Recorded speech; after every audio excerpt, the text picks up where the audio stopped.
Thank you, Horia. And let's check the clicker.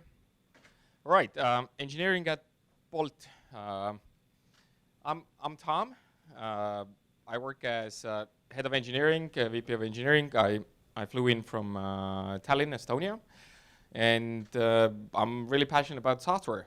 About 10 years ago, when I went to the dark side of management, I actually discovered I'm very passionate about organizational design and people.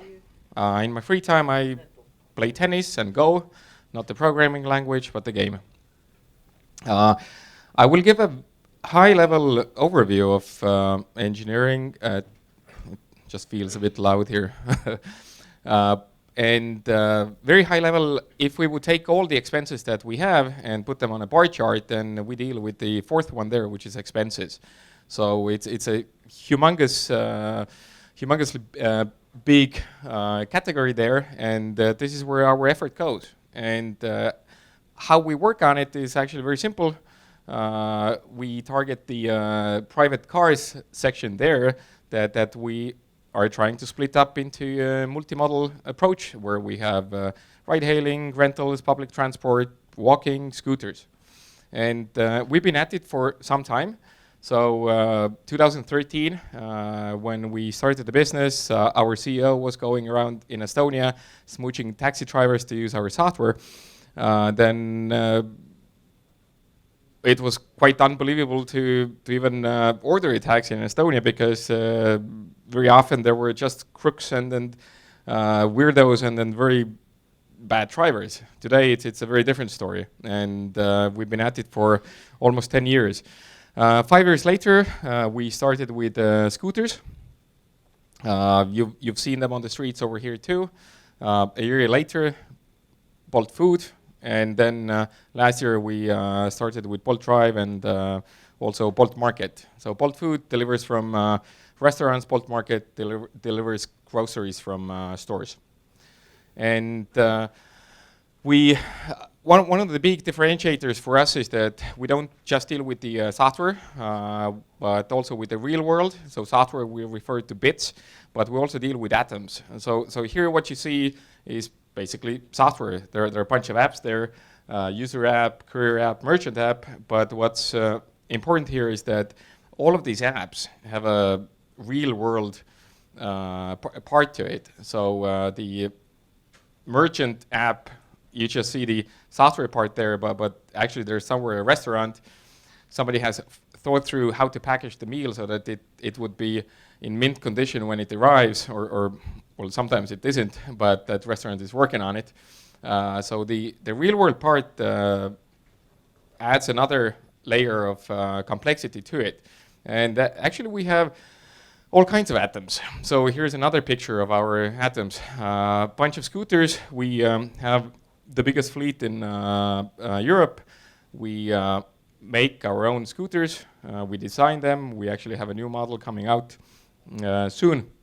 And so it's another part where you see that it's not just the software and the apps, but there's a hardware team, the firmware team, and then somehow you need to assemble them.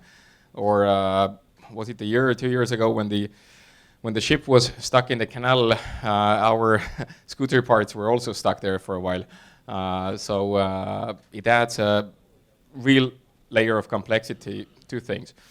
And with all of these business lines, we serve about 30 plus orders per second.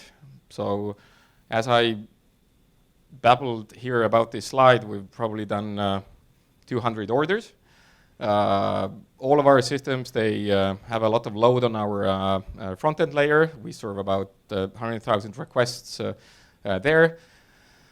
Don't do a mental math and divide the numbers.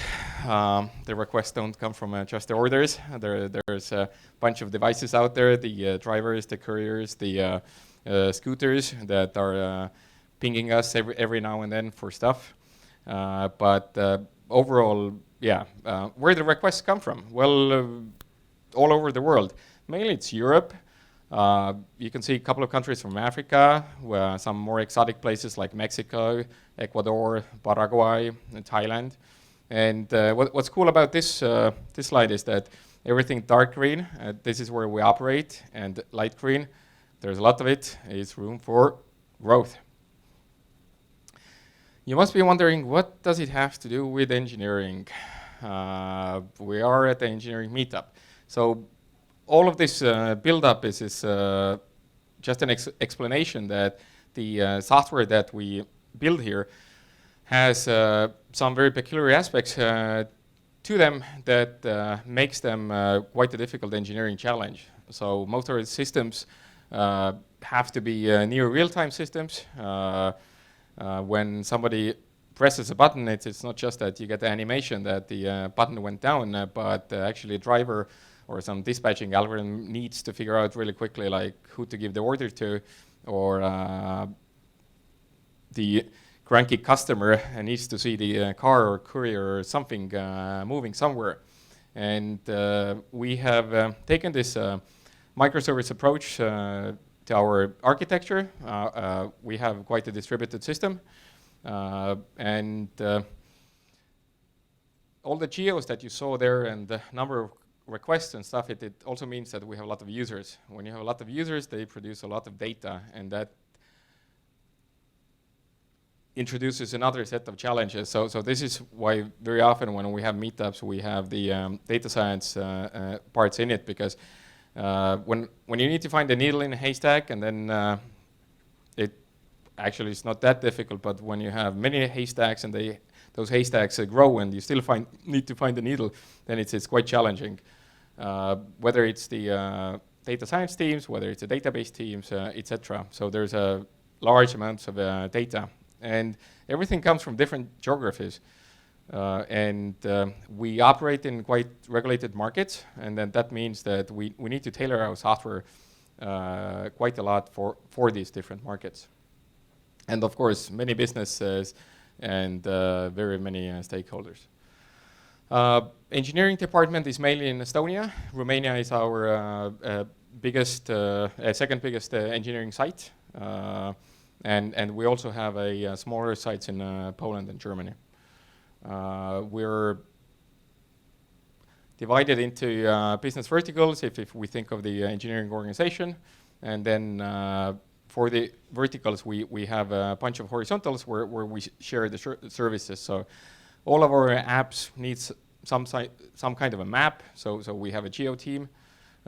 They need to issue invoices. We have a commerce team. They have databases. We have a database team.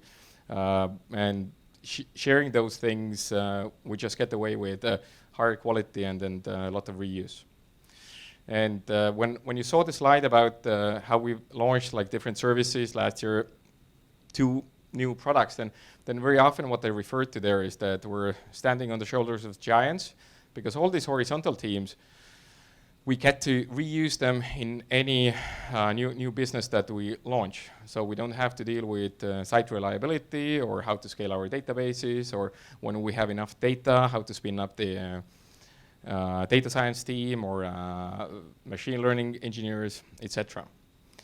I think this is the overview and the intro. So when you hear the next presentations, hopefully it gave some context to where those presentations are coming from and what kind of technical complexity or load their systems experience. So thank you from my side and enjoy the presentations.